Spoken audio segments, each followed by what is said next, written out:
Centre ਸਰਕਾਰ ਨੇ ਜੰਮੂ ਕਸ਼ਮੀਰ ਦੇ ਵਿੱਚ ਪੰਜਾਬੀ ਭਾਸ਼ਾ ਨੂੰ ਮਨਫੀ ਕਰ ਦਿੱਤਾ, ਜਿਸ ਕਰਕੇ ਪੂਰੇ ਪੰਜਾਬੀ ਭਾਈਚਾਰੇ ਦੇ ਵਿੱਚ ਇਸ ਗੱਲ ਦਾ ਰੋਸਾ ਕਿ ਆਖਿਰ ਕਿਉਂ ਵਜ੍ਹਾ ਹੈਗੀ। ਔਰ ਉਸ ਦੇ ਬਾਵਜੂਦ ਵੀ ਸ਼੍ਰੋਮਣੀ ਅਕਾਲੀ ਦਲ ਨੂੰ ਲੱਗਾ ਕਿ ਨਹੀਂ, ਸਾਡੀ ਸੈਂਟਰ ਦੇ ਵਿੱਚ ਭਾਈਵਾਲ ਸਰਕਾਰ ਆ ਤੇ ਸਾਡਾ ਵੀ ਫਰਜ਼ ਬਣਦਾ, ਜ਼ਿੰਮੇਵਾਰੀ ਬਣਦੀ ਕਿ ਸੈਂਟਰ ਸਰਕਾਰ ਦੇ ਨਾਲ ਰਾਬਤਾ ਕੀਤਾ ਜਾਵੇ। ਉਹ ਵੱਖਰੀ ਗੱਲ ਹੈ ਕਿਉਂਕਿ ਰਾਜਨੀਤਿਕ ਇਸ਼ੂ ਹੈ, ਲੇਕਿਨ ਪੰਜਾਬੀਆਂ ਨੂੰ ਚਿੰਤਾ ਕਰਨੀ ਇਹ ਚਾਹੀਦੀ ਕਿ ਕੀ ਦੂਜੇ ਸੂਬਿਆਂ ਦੇ ਵਿੱਚ ਪੰਜਾਬੀ ਭਾਸ਼ਾ ਨੂੰ ਮਨਫੀ ਕੀਤਾ ਜਾ ਰਿਹਾ। ਹਰਿਆਣੇ ਦੇ ਵਿੱਚ ਕਦੀ ਤਾਮਿਲ ਨੂੰ ਦਰਜਾ ਦਿੱਤਾ ਜਾਂਦਾ ਤੇ ਕਦੀ ਹੋਰ ਭਾਸ਼ਾ ਨੂੰ ਦਰਜਾ ਦਿੱਤਾ। ਲੇਕਿਨ ਨਾਲ ਦੇ ਨਾਲ ਅਸੀਂ ਅੱਜ ਪੰਜਾਬ ਦੇ ਵਿੱਚ ਵੀ ਗੱਲ ਕਰਾਂਗੇ ਕਿ ਪੰਜਾਬ ਦੇ ਵਿੱਚ ਜਿੱਥੇ ਮਾਂ ਬੋਲੀ ਆ ਉਹ ਵੀ ਗੋਲੀ ਬਣਾ ਕੇ ਰੱਖੀ ਗਈ ਹੈ। ਇਸ ਬਾਬਤ ਸਾਡੇ ਨਾਲ ਅੱਜ ਬਹੁਤ ਹੀ ਸ਼ਖਸੀਅਤ ਨੇ, ਸੁਸ਼ੀਲ ਦਸਾਂਝ ਜੀ, ਜਿਹੜੇ ਸਾਹਿਤਕਾਰ ਵੀ ਨੇ ਤੇ ਖੁਦ ਇੱਕ ਸਾਹਿਤਕ ਮੈਗਜ਼ੀਨ ਹੁਣ ਵੀ ਚਲਾਉਂਦੇ ਨੇ ਤੇ ਉਹਨਾਂ ਦੇ ਸੰਪਾਦਕ ਨੇ।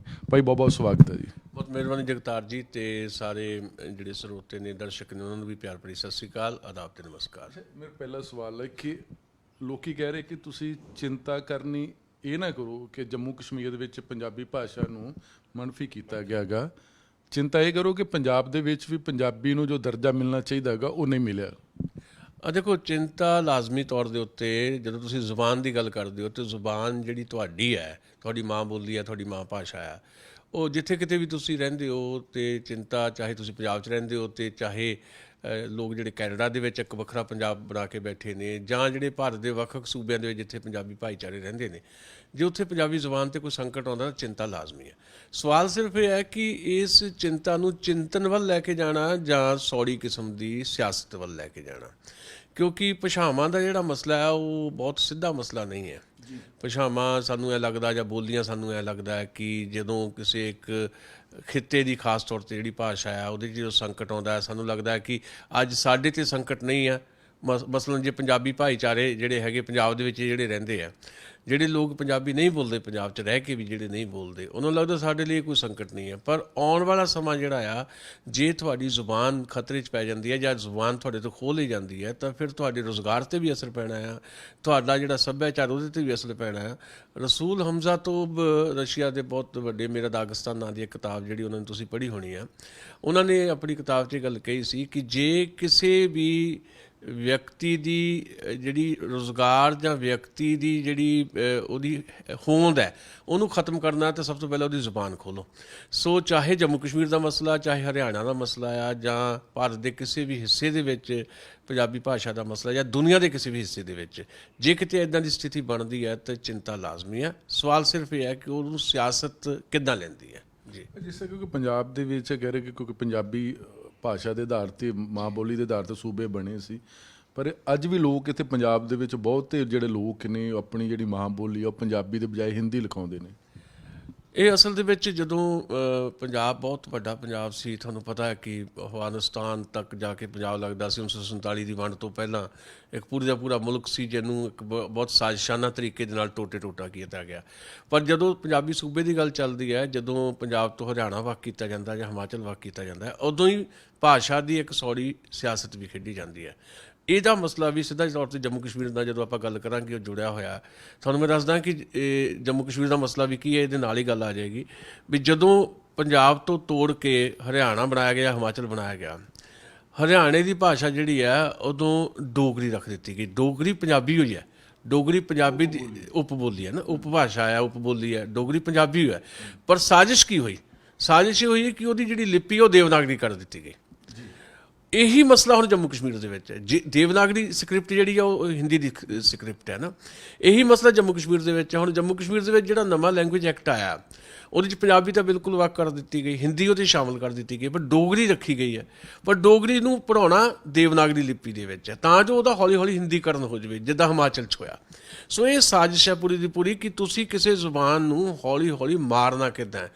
ਪੰਜਾਬ ਦੇ ਵਿੱਚ ਵੀ ਜਿਹੜਾ ਮਸਲਾ ਹੈ, ਪੰਜਾਬ ਦੇ ਵਿੱਚ ਦੋ ਤਰ੍ਹਾਂ ਦੇ ਮਸਲੇ ਨੇ। ਇੱਕ ਸਰਕਾਰ ਦੇ ਪੱਧਰ 'ਤੇ ਜਿਹੜੀ ਸਾਡਾ ਸੰਕਟ ਹੈ, ਆਪਣੀ ਹੀ ਜਨਮ ਭੂਮੀ, ਆਪਣੀ ਕਰਮ ਭੂਮੀ 'ਤੇ ਪੰਜਾਬੀ ਲਈ ਲੋਕ ਕਿਉਂ ਲੜ ਰਹੇ ਨੇ, ਜਾਂ ਬੁੱਧੀਜੀਵੀ ਚਿੰਤਕ ਕਿਉਂ ਲੜ ਰਹੇ ਨੇ। ਇੱਕ ਤਾਂ ਸਰਕਾਰ ਦਾ ਮਸਲਾ ਹੈ, ਸਰਕਾਰ ਦੀ ਭਾਸ਼ਾ ਪੰਜਾਬੀ ਨਹੀਂ। ਦੂਜਾ ਸੋ ਕਾਰਡ ਜਿਹੜੇ ਅਖੌਤੀ ਕਿਸਮ ਦੇ ਵਿਦਵਾਨ ਹੈ, ਜਿਨ੍ਹਾਂ ਨੇ ਸੰਸਕ੍ਰਿਤ ਜਿਹੜੀ ਹੈ ਔਖੇ ਹੋ ਕੇ ਪੰਜਾਬੀ ਦੇ ਵਿੱਚ ਵਾੜੀ ਹੋਈ ਹੈ, ਉਹ ਮਸਲਾ ਹੈ। ਇਹਨੂੰ ਕਿੱਦਾਂ ਮੁਖਾਤਬ ਹੋਣਾ ਹੈ, ਇਹ ਪੰਜਾਬੀ ਦੇ ਹਰ ਚਿੰਤਨਸ਼ੀਲ ਵਿਅਕਤੀ ਦਾ ਫਰਜ਼ ਹੈ, ਚਾਹੇ ਉਹ ਜੰਮੂ ਕਸ਼ਮੀਰ ਦੇ ਮਸਲੇ ਦੀ ਗੱਲ ਕਰ ਰਹੇ ਹਾਂ ਜਾਂ ਕਿਤੇ ਵੀ ਮਸਲੇ ਦੀ ਆਪਾਂ ਗੱਲ ਕਰ ਰਹੇ ਹਾਂ। ਪੰਜਾਬ ਦੇ ਵਿੱਚ ਜਿਹੜਾ ਮਸਲਾ ਆ ਉਹਦੇ 'ਚ ਕੇਵਲ ਲੜਾਈ ਜਿਹੜੀ ਆ ਬੁੱਧੀਜੀਵੀਆਂ ਜਾਂ ਚਿੰਤਕਾਂ ਦੀ ਨਹੀਂ ਹੈ, ਅਸਲ ਦੇ ਵਿੱਚ ਲੜਾਈ ਲੋਕਾਂ ਦੀ ਹੈ ਇਹ, ਕਿਉਂਕਿ ਲੋਕ ਜ਼ੁਬਾਨ ਤੇ ਹਮਲਾ ਹੋ ਰਿਹਾ। ਬਾਕੀ ਗੱਲਾਂ ਜਿਹੜੀਆਂ ਆ ਵੀ ਇਹਦੇ ਨਾਲ ਜੁੜੀਆਂ ਹੋਰ ਚੀਜ਼ਾਂ ਕੀ ਨੇ, ਇਹਦੇ ਪਿੱਛੇ ਸਿਆਸਤ ਹੋਰ ਕੀ ਹੈ, ਜਦੋਂ ਉਹਦੀ ਪਰਤ ਆਪਾਂ ਖੋਲਾਂਗੇ ਤਾਂ ਆਪਾਂ ਨੂੰ ਪਤਾ ਲੱਗੇਗਾ ਕਿ ਅਸਲ ਦੇ ਵਿੱਚ ਇਹਦੀ ਕਹਾਣੀ ਕੀ ਹੈ। ਲੱਗਦਾ ਕਿ ਹੁਣ ਜਿਹੜਾ ਜੰਮੂ ਕਸ਼ਮੀਰ ਦੇ ਭਾਸ਼ਾ ਨੂੰ ਫਿਰ ਜਿਸ ਤਰ੍ਹਾਂ ਪੰਜਾਬ ਦੇ ਵਿੱਚ ਹੀ ਕੋਈ ਇਹ ਵੀ ਬਦਕਿਸਮਤੀ ਧਰਮ ਦੇ ਨਾਲ ਜੋੜ ਦਿੱਤਾ ਕਿ ਜੇ ਸਿੱਖ ਵਾ ਉਹਦੀ ਭਾਸ਼ਾ ਪੰਜਾਬੀ ਹੈਗੀ, ਤੇ ਅੱਜ ਵੀ ਉਹ ਵੇਖਣ ਨੂੰ ਮਿਲ ਰਿਹਾ ਕਿ ਜੰਮੂ ਕਸ਼ਮੀਰ 'ਚ ਜਿਹੜਾ ਪ੍ਰੋਟੈਸਟ ਕਰਨੇ ਉਹਦੇ 'ਚ ਬਹੁਤੇ ਜਿਹੜੇ ਲੋਕ ਆ ਉਹ ਸਿੱਖ ਭਾਈਚਾਰਾ ਹੈਗਾ, ਬਾਕੀ ਭਾਈਚਾਰਾ ਨਹੀਂ ਹੈ। ਇਹੀ ਅਸਲ 'ਚ ਅਸੀਂ ਕਹਿਣਾ ਚਾਹੁੰਦੇ ਹਾਂ। ਉੱਥੇ ਕੀਤਾ ਵੀ ਇਸ ਢੰਗ ਨਾਲ ਗਿਆ ਉਹਨਾਂ ਨੇ। ਹੁਣ ਦੇਖੋ ਉਹਦੇ 'ਚ ਪੰਜਾਬੀ ਦੀ ਗੱਲ ਤਾਂ ਆਪਾਂ ਕਰ ਰਹੇ ਹਾਂ, ਅਸਲ 'ਚ ਕੇਵਲ ਪੰਜਾਬੀ ਦਾ ਮਸਲਾ ਨਹੀਂ ਹੈ, ਉੱਥੇ ਉਰਦੂ ਦੇ ਉੱਤੇ ਵੀ ਹਮਲਾ ਹੈ, ਉੱਥੇ ਜਿਹੜੀ ਉਹਨਾਂ ਦੀ ਆਪਣੀ ਭਾਸ਼ਾ ਆ ਕਸ਼ਮੀਰੀ ਉਹਦੇ ਉੱਤੇ ਵੀ ਹਮਲਾ ਹੈ। ਹੁਣ ਜੰਮੂ ਕਸ਼ਮੀਰ ਦੇ ਵਿੱਚ 69 ਅਖਬਾਰਾਂ ਉਰਦੂ ਦੀਆਂ ਨਿਕਲਦੀਆਂ ਤੇ 31 ਅਖਬਾਰਾਂ ਕਸ਼ਮੀਰੀ ਦੀਆਂ ਨਿਕਲਦੀਆਂ। ਹੁਣ ਕੀ ਹੋਣਾ ਹੈ ਜਦੋਂ ਹਿੰਦੀ ਉੱਥੇ ਬੋਲਣ ਵਾਲਾ ਕੋਈ ਨਹੀਂ ਹੈ। ਤੁਸੀਂ ਜਾ ਕੇ ਦੇਖ ਲਓ, ਪੰਜਾਬੀ ਤਾਂ ਬਹੁਤ ਵੱਡਾ ਭਾਈਚਾਰਾ ਹਾਲੇ ਵੀ ਉੱਥੇ ਹੈਗਾ, ਤੇ ਉੱਥੇ ਹੋਣਾ ਕੀ ਹੈ ਹੁਣ ਆਉਣ ਵਾਲੇ ਸਮੇਂ ਦੇ ਵਿੱਚ, ਜਿੱਦਾਂ ਪੰਜਾਬ ਦੇ ਵਿੱਚ ਵੀ ਹੋਇਆ। ਉੱਥੇ ਹੁਣ ਹਿੰਦੀ ਦੀਆਂ ਅਖਬਾਰਾਂ ਜਾਣਗੀਆਂ, ਹਿੰਦੀ ਦੀਆਂ ਅਖਬਾਰਾਂ ਜਾਣਗੀਆਂ, ਹੌਲੀ ਹੌਲੀ ਹਿੰਦੀ ਦੀਆਂ ਅਖਬਾਰਾਂ ਦੇ ਰਾਹੀਂ ਤੇ ਡੋਗਰੀ ਵੀ ਜਿਹੜੀ ਹੈ ਦੇਵਨਾਗਰੀ ਲਿਪੀ ਦੇ ਰਾਹੀਂ ਲੋਕਾਂ ਤੱਕ ਜਾਏਗੀ।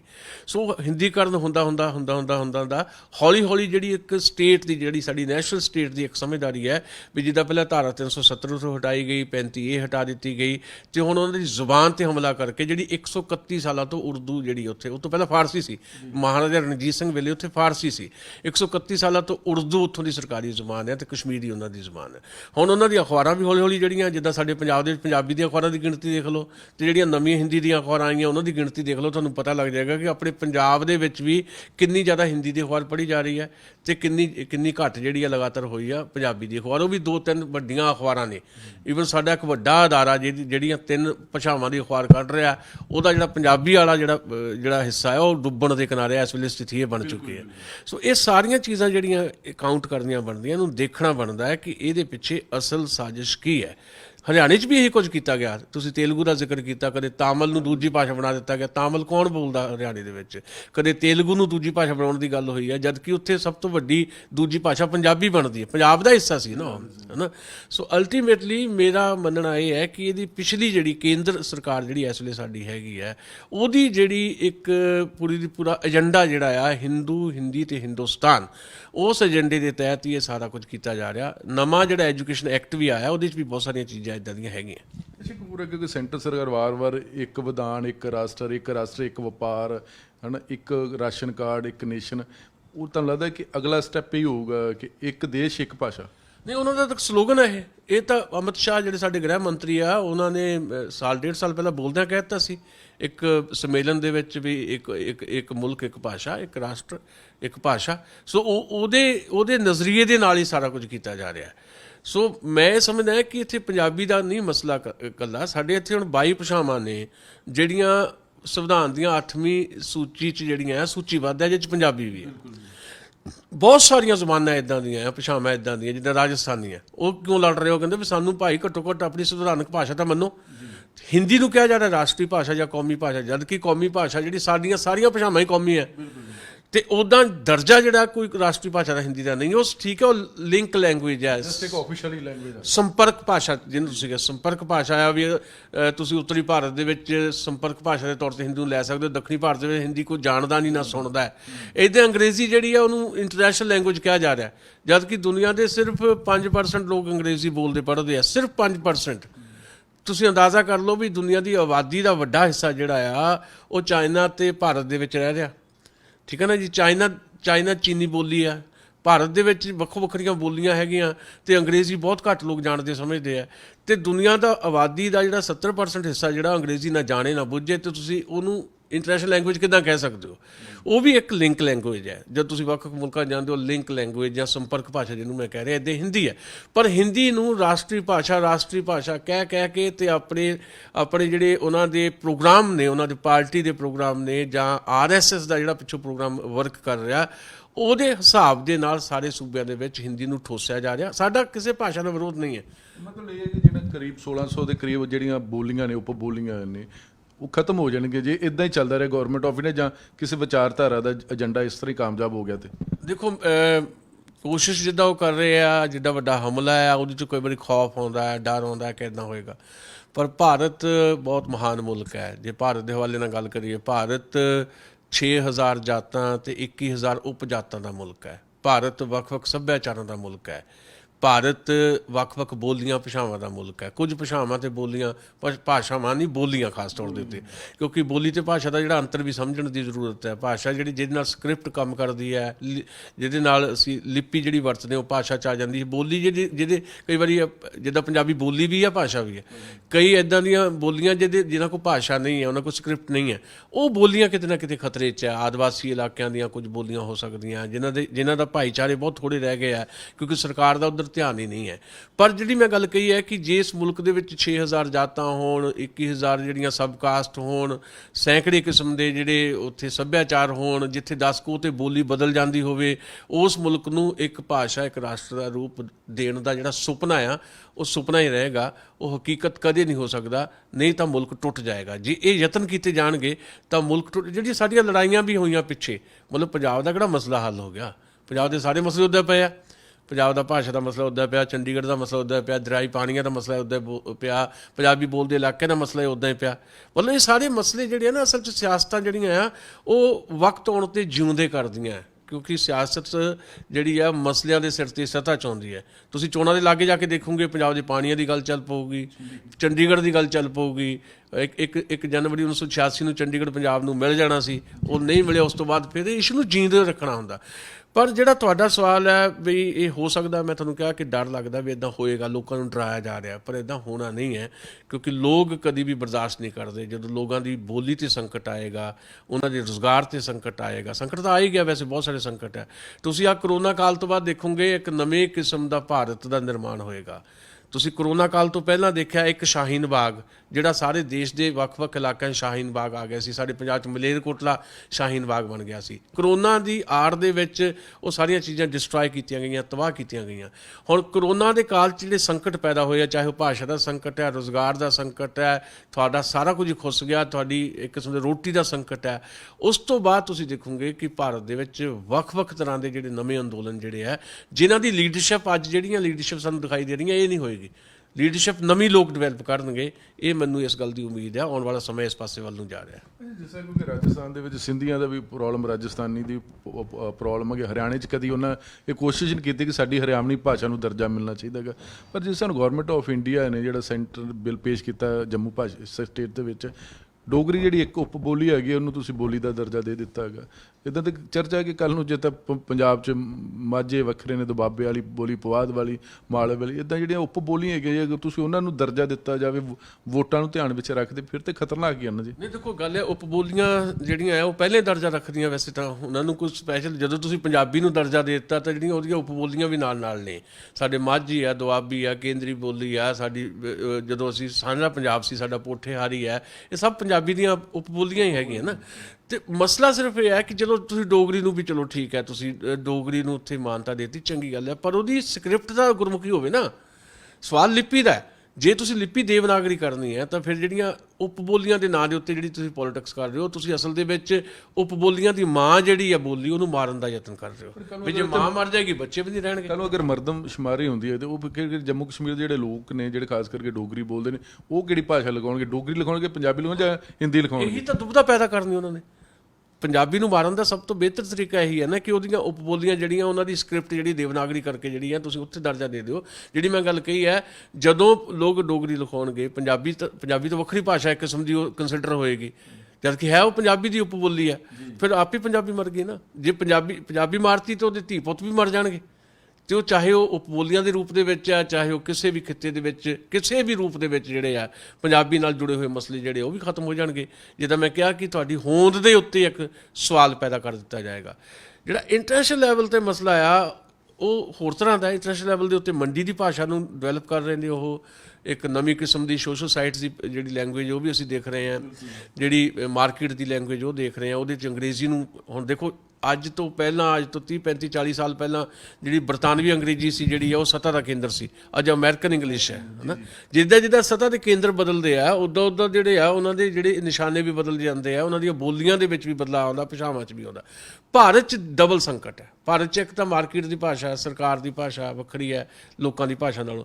ਦੂਜਾ ਜਿਹੜੀ ਹੈ ਹਿੰਦੂਤਵ ਦੀ ਰਾਜਨੀਤੀ ਜਿਹੜੀ ਆ, ਭਾਸ਼ਾਵਾਂ ਨੂੰ ਆਪਣੇ ਕਲਾ ਵਿੱਚ ਲੈ ਕੇ, ਭਾਸ਼ਾਵਾਂ ਨੂੰ ਮਾਰ ਕੇ ਹਿੰਦੀ ਜਿਹੜੀ ਹੈ ਉਹਨੂੰ ਹੀ ਠੋਸਣਾ ਚਾਹੁੰਦੀ ਹਰ ਥਾਂ ਦੇ ਉੱਤੇ। ਇਹ ਦੋਹਰਾ ਸੰਕਟ ਜਿਹੜੇ ਆ, ਅਸੀਂ ਪੰਜਾਬੀ ਵੀ, ਰਾਜਸਥਾਨੀ ਵੀ, ਬਹੁਤ ਸਾਰੇ ਜਿਹੜੇ ਖਿੱਤਿਆਂ 'ਚ ਵੱਖ-ਵੱਖ ਲੋਕ ਜਿਹੜੇ ਆ, ਉਹ ਦੋਹਰਾ ਸੰਕਟ ਜਿਹੜਾ ਹੈ, ਸੰਤਾਪ ਜਿਹੜਾ ਚੱਲ ਰਿਹਾ। ਪਰ ਮੈਂ ਇੱਕ ਗੱਲ ਜਿਹੜੀ ਦੁਬਾਰਾ ਕਹਿਣੀ ਚਾਹੁੰਦਾ, ਗੱਲ ਰੁਕ ਗਈ ਸੀ।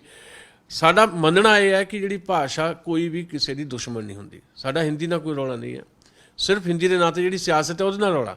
ਜਾਂ ਅੰਗਰੇਜ਼ੀ ਵੀ ਸਿੱਖਣੀ ਚਾਹੀਦੀ, ਅੰਗਰੇਜ਼ੀ ਨਾਲ ਕੀ ਰੌਲਾ? ਜੇ ਤੁਸੀਂ ਦੁਨੀਆ ਭਰ ਦਾ ਗਿਆਨ ਹਾਸਲ ਕਰਨਾ, ਜਿੰਨੀਆਂ ਮਰਜ਼ੀ ਭਾਸ਼ਾਵਾਂ ਸਿੱਖੋ। ਨਾ ਸਾਡਾ ਹਿੰਦੀ ਨਾਲ ਰੌਲਾ, ਨਾ ਅੰਗਰੇਜ਼ੀ ਨਾਲ ਰੌਲਾ, ਨਾ ਬੰਗਾਲੀ ਨਾਲ ਰੌਲਾ, ਨਾ ਹਰਿਆਣਵੀ ਨਾਲ ਰੌਲਾ, ਕਿਸੇ ਨਾਲ ਵੀ ਨਹੀਂ ਸਾਡਾ ਤਾਂ ਰੌਲਾ। ਅਸੀਂ ਕਹਿੰਦੇ ਆ ਵੀ ਭਾਸ਼ਾਵਾਂ ਇੱਕ ਦੂਜੇ ਦੀਆਂ ਸਹਾਇਕ ਹੁੰਦੀਆਂ, ਭਾਸ਼ਾਵਾਂ ਇੱਕ ਦੂਜੇ ਦੇ ਲਫ਼ਜ਼ ਵੀ ਲੈਂਦੀਆਂ, ਸ਼ਬਦ ਵੀ ਲੈਂਦੀਆਂ। ਸੋ ਇਸ ਕਰਕੇ ਲੜਾਈ ਇਹ ਬਣਦੀ ਹੈ ਕਿ ਭਾਸ਼ਾਵਾਂ ਦੇ ਨਾਂ 'ਤੇ ਸਿਆਸਤ ਕਿੱਥੋਂ ਹੋ ਰਹੀ ਹੈ, ਉਸ ਸਿਆਸਤ ਦਾ ਮੰਤਵ ਕੀ ਹੈ, ਉਸ ਸਿਆਸਤ ਦਾ ਉਦੇਸ਼ ਕੀ ਹੈ, ਉਹ ਸਿਆਸਤ ਅਸਲ ਦੇ ਵਿੱਚ ਆਪਣਾ ਕਿਹੜੀ ਮੰਜ਼ਿਲ ਸਰ ਕਰਨਾ ਚਾਹੁੰਦੀ ਹੈ। ਉਹ ਸਿਆਸਤ ਬੈਠੀ ਹੈ ਜਿਹੜੀ ਨਾਗਪੁਰ 'ਚ ਬੈਠੀ ਹੈ ਸਿਆਸਤ। ਉਹ ਨਾਗਪੁਰ ਜਿਹੜੀ RSS ਦੀ ਸਿਆਸਤ ਹੈ, ਜਿਹੜੀ ਇਸ ਦੇਸ਼ ਨੂੰ ਇੱਕ ਰੰਗਾ ਬਣਾਉਣਾ ਚਾਹੁੰਦੀ ਹੈ। ਸਾਂਝੀ ਤਹਿਜ਼ੀਬ ਵਾਲਾ ਇਹ ਦੇਸ਼ ਜਿਸ ਦੇਸ਼ ਦੇ ਵਿੱਚ, ਜਿੱਦਾਂ ਮੈਂ ਜ਼ਿਕਰ ਕੀਤਾ ਕਿ ਜਿਹੜਾ ਸਾਂਝੀਆਂ ਬੋਲੀਆਂ, ਸਾਂਝੇ ਸੱਭਿਆਚਾਰ ਹੈ, ਇਹ ਦੇਸ਼ ਜਿਹਨੇ ਆਜ਼ਾਦੀ ਦੀ ਲੜਾਈ ਜਿਹੜੀ ਆ ਸਾਂਝੀ ਤਹਿਜ਼ੀਬ ਦੇ ਇਸ ਮੰਤਵ ਦੇ ਨਾਲ ਹੀ ਲੜੀ ਹੈ। ਉਹ ਤੁਸੀਂ ਗਦਰ ਪਾਰਟੀ ਦੀ ਮੂਵਮੈਂਟ ਦੇਖ ਲਓ, ਉਹ ਤੁਸੀਂ ਸਾਡੇ ਆਜ਼ਾਦੀ ਦੇ ਜਿਹੜੇ ਪ੍ਰਵਾਨੇ ਨੇ, ਸ਼ਹੀਦ ਭਗਤ ਸਿੰਘ ਦੇ ਨਾਲ ਰਾਜਗੁਰੂ ਤੇ ਸੁਖਦੇਵ ਨੂੰ ਤੁਸੀਂ ਵੱਖ ਨਹੀਂ ਨਾ ਕਰ ਸਕਦੇ। ਮਤਲਬ ਤੁਸੀਂ ਭਗਤ ਸਿੰਘ ਨੂੰ ਰਾਜਗੁਰੂ ਸੁਖਦੇਵ ਤੋਂ ਵੱਖਰਾ ਨਹੀਂ ਕਰਕੇ ਦੇਖ ਸਕਦੇ। ਵੱਖਰੀ ਗੱਲ ਇਹ ਕਿ ਭਗਤ ਸਿੰਘ ਦਾ ਨਾਂ ਇਸ ਕਰਕੇ ਜ਼ਿਆਦਾ ਲਿਆ ਜਾਂਦਾ ਕਿਉਂਕਿ ਉਹਨਾਂ ਨੇ ਬਹੁਤ ਕੁਝ ਲਿਖਿਆ ਵੀ ਹੈ ਜਿਹੜਾ ਸਾਡੇ ਹੱਥਾਂ 'ਚ ਆ, ਅਸੀਂ ਪੜ੍ਹਦੇ ਹਾਂ ਰੋਜ਼। ਇੱਦਾਂ ਤੁਸੀਂ ਅਸ਼ਫਾਕ ਉੱਲਾ ਖਾਨ ਨੂੰ ਥੋੜ੍ਹਾ ਸਾਡੇ ਤੋਂ ਵੱਖ ਕਰ ਸਕਦੇ ਹੋ। ਪਰ ਇਹਨਾਂ ਦੀ ਪੋਲੀਟਿਕਸ ਹੈ ਕਿ ਅਸ਼ਫਾਕ ਉੱਲਾ ਖਾਨ ਜਿਹੜਾ ਇਹ ਤੋਂ ਵੱਖ ਕਰ ਦਿੱਤਾ ਹੈ। ਰਾਜਗੁਰੂ ਤੇ ਸੁਖਦੇਵ ਉਹ ਹਿੰਦੂ ਨਾਇਕ ਦੇ ਤੌਰ 'ਤੇ ਪੇਸ਼ ਕੀਤੇ ਜਾਣ। ਈਵਨ ਭਗਤ ਸਿੰਘ ਨੂੰ ਇੱਕ ਪਾਸੇ ਹਿੰਦੂ ਨਾਇਕ ਦੇ ਤੌਰ 'ਤੇ ਪੇਸ਼ ਕੀਤਾ ਜਾਂਦਾ ਹੈ, ਇੱਕ ਪਾਸੇ ਸਿੱਖ ਨਾਇਕ ਦੇ ਤੌਰ 'ਤੇ।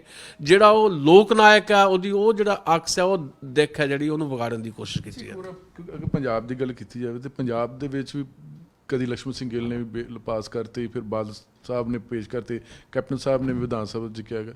ਪਰ ਅੱਜ ਵੀ ਜਿਹੜਾ ਕੰਮਕਾਜ ਆ ਉਹ ਜ਼ਿਆਦਾ ਇੰਗਲਿਸ਼ 'ਚ ਹੁੰਦਾ। ਲੋਕੀ ਕਹਿੰਦੇ ਕਿ ਨਹੀਂ, ਇਹ ਵੀ ਫਰਜ਼ੀਵਾੜਾ ਹੀ ਆ। ਲక్ష్మణ ਸਿੰਘ ਗਿੱਲ ਹੋਰਾਂ ਦੀ ਤਾਂ ਕੋਈ ਇਹ ਨਹੀਂ ਕਿ ਜਦ ਪੰਜਾਬੀ ਵੱਖਰਾ ਸੂਬਾ ਭਾਸ਼ਾ ਦੇ ਆਧਾਰ 'ਤੇ ਬਣਿਆ ਤਾਂ ਨਵੀਂ ਭਾਸ਼ਾ ਨੀਤੀ ਤਾਂ ਬਣਨੀ ਸੀ। ਉਹ ਤਾਂ 1967 ਜਿਹੜਾ ਆਇਆ ਉਹ ਤਾਂ ਆਇਆ ਹੀ। ਪਰ ਮਸਲਾ ਹੈ ਵੀ ਉਹਦੇ ਚੋਰ ਮੋਰੀਆਂ ਬਹੁਤ ਸੀ, ਜਿਹਦੇ ਖਿਲਾਫ ਬਹੁਤ ਜ਼ਬਰਦਸਤ ਲੜਾਈ ਇੱਕ ਲੜੀ ਗਈ ਹੈ। ਲੜਾਈ ਦੇ ਮਾਮਲੇ 'ਚ ਮੈਂ ਇੱਕ ਗੱਲ ਨਾਲ ਜੋੜਦਾ ਬਾਅਦ 'ਚ। ਪਰ ਉਸ ਲੜਾਈ ਦਾ ਜਿਹੜਾ ਕੇਂਦਰੀ ਪੰਜਾਬੀ ਲੇਖ ਸਭਾ ਨੇ ਉਹ ਲੜਾਈ ਲੜੀ, ਜਾਂ ਵੱਖ-ਵੱਖ ਬੁੱਧੀਜੀਵੀਆਂ ਚਿੰਤਕਾਂ ਦੇ ਅਦਾਰਿਆਂ ਨੇ ਉਹ ਲੜਾਈ ਲੜੀ, ਉਸ ਲੜਾਈ ਦਾ ਸਿੱਟਾ ਇਹ ਨਿਕਲਿਆ ਕਿ 2008 ਦੇ ਵਿੱਚ ਜਿਹੜਾ ਆ ਸੋਧ ਬਿੱਲ ਆਇਆ, ਇੱਕ ਭਾਸ਼ਾ ਐਕਟ ਜਿਹੜਾ ਨਵਾਂ ਸੋਧਿਆ ਹੋਇਆ। ਪਰ ਉਹਦੇ ਵਿੱਚ ਵੀ ਸਜ਼ਾ ਦੀ ਜਿਹੜੀ ਧਾਰਾ ਆ ਉਹ ਇਸ ਢੰਗ ਨਾਲ ਬਣਾ ਦਿੱਤੀ ਗਈ ਵੀ ਹੁਣ ਮੰਨ ਲਓ ਵੀ DC ਕੋਈ ਗਲਤੀ ਕਰਦਾ ਤੇ ਉਹਨੂੰ ਸਜ਼ਾ ਕੌਣ ਦੇਗਾ? ਉਹ ਤਾਂ ਉੱਪਰ ਦਾ ਅਧਿਕਾਰੀ ਦੇ ਸਕਦਾ ਨਾ। ਉਹ 'ਚ ਸਜ਼ਾ ਦੀ ਧਾਰਾ ਇਸ ਢੰਗ ਨਾਲ ਬਣਾ ਦਿੱਤੀ ਗਈ ਕਿ ਸਜ਼ਾ ਕਿਸੇ ਨੂੰ ਮਿਲੇ ਹੀ ਨਹੀਂ। ਇਸੇ ਕਰਕੇ ਜਿਹੜਾ ਫਿਰ ਤੋਂ ਲੜਾਈ ਚੱਲ ਰਹੀ ਹੈ। ਪਰ ਇਹ ਲੜਾਈ ਜਿਹੜਾ ਮੈਂ ਕਹਿਣੀ ਚਾਹੁੰਦਾ, ਇਹ ਕੇਵਲ ਬੁੱਧੀਜੀਵੀਆਂ ਜਾਂ ਲੇਖਕਾਂ ਦੀ ਲੜਾਈ ਨਹੀਂ ਹੈ। ਜਿੰਨੀ ਦੇਰ ਤੱਕ ਜ਼ੁਬਾਨ ਦੀ ਲੜਾਈ ਲੋਕਾਂ ਦੀ ਲੜਾਈ ਨਹੀਂ ਬਣਦੀ, ਉਨੀ ਦੇਰ ਤੱਕ ਇਹ ਮਸਲੇ ਹੱਲ ਨਹੀਂ ਹੋਣੇ। ਦੂਜੀ ਗੱਲ, ਲੋਕਾਂ ਦੀ ਲੜਾਈ ਕਿੱਦਾਂ ਬਣੇਗੀ? ਪੋਲੀਟੀਕਲੀ ਇਹਨੂੰ ਯੂਜ਼ ਤਾਂ ਕੀਤਾ ਜਾਂਦਾ, ਵਰਤਿਆ ਤਾਂ ਜਾਂਦਾ ਪੋਲੀਟੀਕਲੀ, ਸਿਆਸੀ ਤੌਰ ਦੇ ਉੱਤੇ ਇਹਦੇ ਬਹੁਤ ਸਾਰੇ ਅਰਥ ਦੇਖ ਸਕਦੇ ਹੋ ਤੁਸੀਂ। ਪਰ ਸਿਆਸਤ ਕਰ ਰਹੀਆਂ ਧਿਰਾਂ ਜਿਹੜੀਆਂ ਆ ਉਹ ਭਾਸ਼ਾ ਨੂੰ ਕਦੇ ਆਪਣੇ ਏਜੰਡੇ 'ਚ ਨਹੀਂ ਲੈ ਕੇ ਆਉਂਦੀਆਂ। ਮਿਸਾਲ ਦੇ ਤੌਰ 'ਤੇ ਅਸੀਂ ਚਿੱਠੀਆਂ ਲਿਖੀਆਂ, ਕੇਂਦਰੀ ਪੰਜਾਬੀ ਲੇਖ ਸਭਾ ਵੱਲੋਂ ਅਸੀਂ ਚਿੱਠੀ ਲਿਖੀ ਪਿਛਲੀਆਂ ਚੋਣਾਂ ਤੋਂ ਪਹਿਲਾਂ, ਜਿੰਨੀਆਂ ਵੀ ਜਿਹੜੀਆਂ ਪਾਰਟੀਆਂ ਉਹਨਾਂ ਨੂੰ ਅਸੀਂ ਕਿਹਾ ਵੀ ਤੁਸੀਂ ਆਪਣੇ ਪ੍ਰੋਗਰਾਮ ਦੇ ਵਿੱਚ ਇੱਕ ਏਜੰਡੇ ਦੇ ਤੌਰ 'ਤੇ ਤਾਂ ਭਾਸ਼ਾ ਨੂੰ ਸ਼ਾਮਲ ਨਹੀਂ ਕਰ ਰਹੇ, ਪਰ ਘੱਟੋ ਘੱਟ ਚੋਣ ਐਲਾਨਨਾਮੇ 'ਚ ਹੀ ਸ਼ਾਮਲ ਕਰ ਲਓ। ਕਮਿਊਨਿਸਟ ਪਾਰਟੀਆਂ ਤੋਂ ਬਿਨਾਂ ਕਿਸੇ ਵੀ ਪਾਰਟੀ ਨੇ ਜਵਾਬ ਦੇਣਾ ਵੀ ਮੁਨਾਸਬ ਨਹੀਂ ਸਮਝਿਆ। ਜਿੰਨੀ ਦੇਰ ਤੱਕ ਰਾਜਨੀਤਿਕ ਏਜੰਡੇ 'ਤੇ ਭਾਸ਼ਾ ਨਹੀਂ ਆਏਗੀ, ਸਿਆਸੀ ਏਜੰਡੇ 'ਤੇ ਬੋਲੀ 'ਤੇ ਭਾਸ਼ਾ ਨਹੀਂ ਆਏਗੀ, ਉਨੀ ਦੇਰ ਤੱਕ ਇਹ ਲੋਕਾਂ ਦੀ ਲੜਾਈ ਨਹੀਂ ਬਣ ਸਕਦੀ। ਸਿਰਫ ਬੁੱਧੀਜੀਵੀਆਂ ਤੇ ਚਿੰਤਕਾਂ ਦੀ ਲੜਾਈ ਬਣ ਕੇ ਰਹਿ ਜਾਏਗੀ ਤੇ ਫਿਰ ਇਹ ਜਿੱਤੀ ਨਹੀਂ ਜਾ ਸਕਦੀ। ਕੋਈ ਵੀ ਲੜਾਈ ਜਿੱਤਣ ਵਾਸਤੇ ਤੁਹਾਡੇ ਕੋਲ ਲੋਕ ਚਾਹੀਦੇ ਨੇ, ਉਹ ਲੜਾਈ ਲੋਕ ਹੀ ਲੜਨਗੇ। ਜੇ ਸਿਆਸਤ ਨੇ ਸਥਿਤੀਆਂ ਪੈਦਾ ਕੀਤੀਆਂ ਤੇ ਲੋਕ ਸਿਆਸਤ ਹੀ ਉਹਨਾਂ ਸਥਿਤੀਆਂ ਨੂੰ ਬਦਲੇਗੀ। ਇੱਕ ਆਖਰੀ ਸਵਾਲ ਹੈ, ਕਿਉਂਕਿ ਬੜੀ ਇਹ ਵੀ ਚਰਚਾ ਹੈਗੀ ਕਿ ਜਿਹੜੀਆਂ ਵਿਸ਼ਵ ਭਰ ਦੇ ਵਿੱਚ ਜਿਹੜੀਆਂ ਬੋਲੀਆਂ ਅਲੋਪ ਹੋ ਜਾਣੀਆਂ ਅਗਲੇ 50 ਸਾਲਾਂ 'ਚ, ਉਹਨਾਂ 'ਚ ਇੱਕ ਪੰਜਾਬੀ ਵੀ ਹੈਗੀ ਆ। ਇਹ ਥੋੜਾ ਜਿਹਾ ਭੁਲੇਖਾ ਸੀਗਾ ਜੀ। ਜਦੋਂ ਕੁਲਦੀਪ ਨਈਅਰ ਹੋਰਾਂ ਨੇ ਅੱਜ ਤੋਂ 20 ਸਾਲ ਪਹਿਲਾਂ ਇੱਕ ਆਰਟੀਕਲ ਲਿਖਿਆ ਜਿਹਦੇ ਤੇ ਬੜੀ ਬਾਅਦ 'ਚ ਚਰਚਾ ਹੋਈ, ਹਰ ਥਾਂ ਦੇ ਉੱਤੇ ਗੱਲ ਕਹੀ ਗਈ ਵੀ ਯੂਨੈਸਕੋ ਦੀ ਰਿਪੋਰਟ ਆਈ ਹੈ ਜੀ ਜਿਹੜੀਆਂ ਭਾਸ਼ਾਵਾਂ ਖਤਮ ਹੋ ਰਹੀਆਂ, 50 ਸਾਲਾਂ 'ਚ ਪੰਜਾਬੀ ਵੀ ਖਤਮ ਹੋ ਜਾਣੀ ਹੈ। 20 ਸਾਲ ਪਹਿਲਾਂ ਦੀ ਗੱਲ ਹੈ। ਨਈਅਰ ਸਾਹਿਬ ਨੇ ਇੱਕ ਲਾਈਨ ਕਿਤੇ ਆਰਟੀਕਲ 'ਚੋਂ ਲਿਖ ਦਿੱਤੀ ਸੀ, ਗੱਲ ਇਹ ਨਹੀਂ ਹੈ ਕਿਤੇ ਵੀ ਯੂਨੈਸਕੋ ਦੀ ਕੋਈ ਵੀ ਰਿਪੋਰਟ ਕੱਢ ਕੇ ਲਿਆਓ ਉਹਦੇ 'ਚ ਇਹ ਨਹੀਂ ਹੈ ਵੀ ਪੰਜਾਬੀ ਉਹਨਾਂ 'ਚ ਸ਼ਾਮਲ ਹੈ। ਸਗੋਂ ਮੇਰਾ ਮੰਨਣਾ ਇਹ ਹੈ ਕਿ ਪੰਜਾਬੀ ਜਿਹੜੀ ਹੈ ਉਹ ਖਤਮ ਨਹੀਂ ਹੋ ਸਕਦੀ। 14 ਕਰੋੜ ਲੋਕਾਂ ਦੀ ਬੋਲੀ ਤੇ ਇਹ ਭਾਸ਼ਾ ਆ। ਹਾਂ, ਇਹ ਜ਼ਰੂਰ ਹੈ ਕਿ ਹਰ ਭਾਸ਼ਾ ਵਾਂਗ ਜਿਹੜੀ ਅਮੀਰ ਭਾਸ਼ਾ ਕੋਈ ਹੁੰਦੀ ਹੈ ਉਹ ਹਮੇਸ਼ਾ ਆਪਣੀ ਕਾਇਆ ਬਦਲਦੀ ਹੈ, ਉਹਦਾ ਰੂਪ ਬਦਲਦਾ ਹੈ। ਜਿਹੜੀ ਪੰਜਾਬੀ ਅੱਜ ਤੋਂ 20 ਸਾਲ ਪਹਿਲਾਂ ਸੀ ਉਹ ਪੰਜਾਬੀ ਅੱਜ ਨਹੀਂ ਹੈ। ਜਿਹੜੀ ਪੰਜਾਬੀ ਅੱਜ ਤੋਂ 100 ਸਾਲ ਪਹਿਲਾਂ ਸੀ ਉਹ ਪੰਜਾਬੀ ਅੱਜ ਨਹੀਂ ਹੈ। ਜਿਹੜੀ ਪੰਜਾਬੀ ਅੱਜ ਹੈ ਅੱਜ ਤੋਂ 30-40 ਸਾਲ ਬਾਅਦ ਉਹ ਨਹੀਂ ਰਹਿਣੀ, ਕਿਉਂਕਿ ਜਿੱਦਾਂ ਜਿੱਦਾਂ ਵਿਕਾਸ ਹੁੰਦਾ ਹੈ, ਵਿਕਾਸ ਦੇ ਨਾਲ ਨਾਲ ਕੁਝ ਨਵੀਆਂ ਚੀਜ਼ਾਂ ਆਉਂਦੀਆਂ। ਮੰਨ ਲਓ ਜੇ ਕੰਪਿਊਟਰ ਆ ਗਿਆ, ਉਹ ਕੰਪਿਊਟਰ ਹੀ ਅਸੀਂ ਵਰਤਣਾ ਹੈ। ਮੰਨ ਲਓ ਜੇ ਲੈਪਟਾਪ ਹੈ ਤਾਂ ਲੈਪਟਾਪ ਹੀ ਵਰਤਣਾ। ਸਾਡੇ ਕੋਲ ਪੰਜਾਬੀ ਦੇ ਲਫ਼ਜ਼ ਨਹੀਂ ਹੈ। ਅਸੀਂ ਈਮੇਲ ਨੂੰ ਬਿਜਲ ਪਤਾ ਕਿੱਦਾਂ ਕਰ ਲੈਂਦੇ ਹਾਂ? ਬਿਜਲ ਪਤਾ ਮੂੰਹ 'ਤੇ ਨਹੀਂ ਚੜ੍ਹਦਾ। ਮੈਂ ਕੋਸ਼ਿਸ਼ ਕੀਤੀ ਇੱਕ ਵਾਰੀ ਵੀ ਇਹਨੂੰ ਬਿਜਲ ਪਤਾ ਲਿਖ ਦਿੰਦੇ ਹਾਂ ਈਮੇਲ ਨੂੰ, ਪਰ ਕਿਉਂਕਿ ਈਮੇਲ ਲੋਕ ਜ਼ੁਬਾਨ ਦਾ ਹਿੱਸਾ ਬਣ ਚੁੱਕੀ ਹੈ। ਇੱਦਾਂ ਬਹੁਤ ਸਾਰੇ ਲਫ਼ਜ਼, ਜਾਂ ਜਿੱਦਾਂ ਹੁਣ ਮੈਂ ਲਫ਼ਜ਼ ਕਿਹਾ, ਲਫ਼ਜ਼ ਵੀ ਪੰਜਾਬੀ ਦਾ ਸ਼ਬਦ ਨਹੀਂ ਹੈ। ਇੱਦਾਂ ਹਿੰਦੀ ਦੇ ਨਾਂ 'ਤੇ ਜਿਹੜੀ ਰਾਜਨੀਤੀ ਹੋ ਰਹੀ ਹੈ, ਹਿੰਦੀ ਦਾ ਸ਼ਬਦ ਨਹੀਂ ਹੈ। ਸੋ ਅਲਟੀਮੇਟਲੀ ਬਹੁਤ ਸਾਰੀ ਚੀਜ਼ਾਂ, ਬਹੁਤ ਸਾਰੀ ਬੋਲਦੇ ਮੈਂ ਅੰਗਰੇਜ਼ੀ ਦੇ ਸ਼ਬਦ ਵੀ ਬੋਲੇ ਆ। ਇਹ ਉਹ ਸ਼ਬਦ ਨੇ ਜਿਹੜੇ ਸਾਡੀ ਭਾਸ਼ਾ ਨੇ ਸਹਿਜ ਰੂਪ ਦੇ ਵਿੱਚ ਪ੍ਰਵਾਨ ਕਰ ਲਏ। ਜਿਹੜੀ ਵੀ ਭਾਸ਼ਾ ਸਹਿਜ ਰੂਪ ਦੇ ਵਿੱਚ ਨਵੇਂ ਸ਼ਬਦਾਂ ਨੂੰ ਪ੍ਰਵਾਨ ਕਰਦੀ ਆ ਉਹ ਅਮੀਰ ਭਾਸ਼ਾ ਗਿਣੀ ਜਾਂਦੀ ਹੈ। ਪੰਜਾਬੀ ਨਹੀਂ ਮਰਦੀ ਕਿਤੇ ਵੀ, ਪੰਜਾਬੀ ਜਿਉਂ ਰਹੀ ਹੈ। ਪਰ ਪੰਜਾਬੀ ਦਾ ਜਿਹੜਾ ਬੋਲਣ ਦਾ ਲਹਿਜਾ ਆ ਉਹ ਵੱਖ-ਵੱਖ ਥਾਂ 'ਤੇ ਹੁਣ ਸਾਨੂੰ ਵੱਖਰਾ, ਜਿਹੜੀ ਹੁਣ ਸਾਡੇ ਬਰਤਾਨੀਆ ਦੇ ਬੱਚੇ ਜਿਹੜੇ ਨਵੇਂ ਪੰਜਾਬੀ ਬੋਲ ਰਹੇ ਆ, ਬਹੁਤ ਸਾਰੇ ਫਿਲਮਾਂ 'ਚ ਕਰੈਕਟਰ ਵੀ ਤੁਸੀਂ ਦੇਖੇ ਹੋਣੇ, ਉਹ ਵੀ ਪੰਜਾਬੀ ਆ ਪਰ ਉਹਦਾ ਰੂਪ ਬਦਲ ਚੁੱਕਾ ਹੈ। ਉਹ ਉੱਦਾਂ ਦੀ ਹੀ ਪੰਜਾਬੀ ਬੋਲਣਗੇ ਕਿਉਂਕਿ ਉੱਥੋਂ ਨੂੰ ਮਾਹੌਲ ਉਹਨਾਂ ਨੂੰ ਉੱਦਾਂ ਦਾ ਮਿਲ ਰਿਹਾ। ਇੱਦਾਂ ਹੀ ਜਿਹੜੇ ਹੋਰ ਵੱਖ-ਵੱਖ ਥਾਵਾਂ 'ਤੇ ਪੰਜਾਬੀ ਨੇ ਜਾਂ ਵੱਖ-ਵੱਖ ਸੂਬਿਆਂ 'ਚ ਪੰਜਾਬੀ ਨੇ, ਮਤਲਬ ਪੱਛਮੀ ਬੰਗਾਲ ਦਾ ਜਿਹੜਾ ਪੰਜਾਬੀ ਬੋਲੂਗਾ ਉਹਦਾ ਲਹਿਜਾ ਸਾਡੇ ਨਾਲੋਂ ਥੋੜ੍ਹਾ ਵੱਖਰਾ ਹੋਏਗਾ। ਈਵਨ ਪੰਜਾਬ ਦੇ ਵਿੱਚ ਹੀ ਤੁਸੀਂ ਜ਼ਿਕਰ ਕੀਤਾ ਵੀ ਸਾਡੇ ਕੋਲ ਉਪ ਬੋਲੀਆਂ ਨੇ। ਮਾਝੇ 'ਚ ਹੋਰ ਤਰ੍ਹਾਂ ਪੰਜਾਬੀ ਬੋਲਦੇ ਹਾਂ ਅਸੀਂ, ਮਾਲਵੇ 'ਚ ਹੋਰ ਤਰ੍ਹਾਂ ਬੋਲਦੇ ਹਾਂ, ਪੁਆਧ ਦੀ ਪੰਜਾਬੀ ਸਾਡੀ ਹੋਰ ਹੈ। ਮਤਲਬ ਹੈ ਤਾਂ ਪੰਜਾਬੀ ਹੈ ਨਾ। ਸੋ ਜਿੱਦਾਂ ਮੈਂ ਕਿਹਾ ਕਿ 10 ਕੋਹ ਦੇ ਉੱਤੇ ਜਿਹੜੀ ਹੈ ਭਾਸ਼ਾ ਬਦਲ ਜਾਂਦੀ, ਬੋਲੀ ਬਦਲ ਜਾਂਦੀ ਹੈ। ਦੁਨੀਆ ਭਰ ਦੇ ਵਿੱਚ ਵੀ ਨਵੀਆਂ ਚੀਜ਼ਾਂ ਆਉਣੀਆਂ, ਉਹਨਾਂ ਨਵੀਆਂ ਚੀਜ਼ਾਂ ਦੇ ਨਵੇਂ ਨਾਂ ਆਉਣਗੇ। ਜੇ ਹੁਣ ਖੂਹ ਨਹੀਂ ਰਹੇਗਾ ਤਾਂ ਖੂਹ ਅੱਜ ਤੋਂ 50 ਸਾਲ ਬਾਅਦ ਸਾਡੇ ਬੱਚਿਆਂ ਨੂੰ ਨਹੀਂ ਪਤਾ ਲੱਗਾ। ਈਵਨ ਹੁਣ ਵੀ ਨਵੇਂ ਬੱਚਿਆਂ ਨੂੰ ਨਹੀਂ ਪਤਾ ਵੀ ਖੂਹ ਕੀ ਹੁੰਦਾ, ਹਲਟ ਕੀ ਹੁੰਦਾ, ਟਿੰਡਾਂ ਕੀ ਹੁੰਦੀਆਂ। ਸੋ ਇਹ ਕੋਈ ਚਿੰਤਾ ਦੀ ਗੱਲ ਨਹੀਂ ਹੈ। ਜੇ ਤਰੱਕੀ ਕੀਤੀ ਹੈ, ਤਰੱਕੀ ਦੇ ਨਾਲ ਨਾਲ ਸ਼ਬਦਾਂ ਨੇ ਵੀ ਤਾਂ ਨਵਿਆਂ ਨੇ ਆਉਣਾ ਹੈ ਨਾ।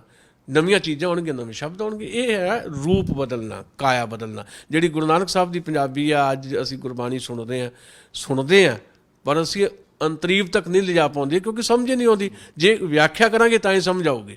ਇਸ ਕਰਕੇ ਜਿਹੜੀ ਅੱਜ ਪੋਇਟਰੀ ਵੀ ਲਿਖੀ ਜਾ ਰਹੀ ਹੈ, ਉਹ ਹੋ ਸਕਦਾ ਜਿਹੜੇ ਨਵੇਂ ਬੱਚੇ ਉਹ ਨਾ ਸਮਝਣ, ਥੋੜ੍ਹੇ ਪੁਰਾਣੇ ਸਮਝ ਸਕਦੇ ਆ।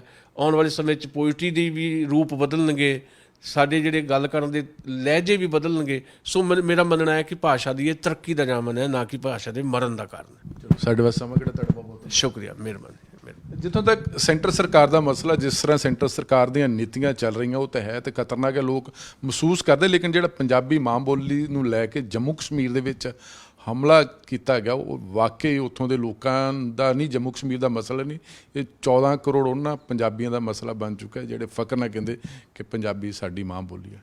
ਕੈਮਰਾ ਮਨਦੀਪ ਸਿੰਘ ਦੇ ਨਾਲ ਜਗਤਾਰ ਸਿੰਘ, ਨਿਊਜ਼ ਚੰਡੀਗੜ੍ਹ।